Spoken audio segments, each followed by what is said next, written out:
I decided at the last minute that my Fennec Shand costume needed an upgrade. I've been wearing this cheap elbow guard with my costume for the last 5 years and yeah.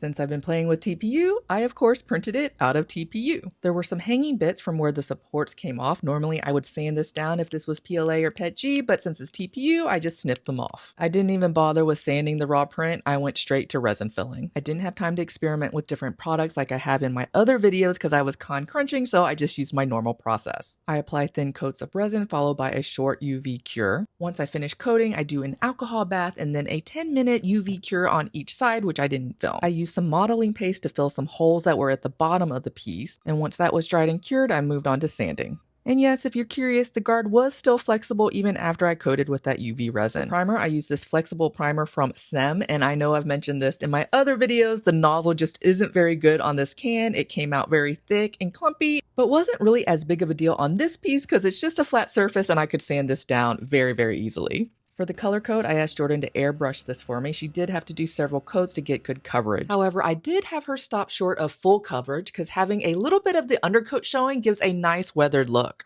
Here's the finished elbow guard. I did have it ready just in time to wear for Comic Palooza. Some of y'all may have seen that I had a little issue with the strap, but it's all good now. I'll go over that in another video. And if you're wondering, yes, it still kind of flexes even though I didn't need that.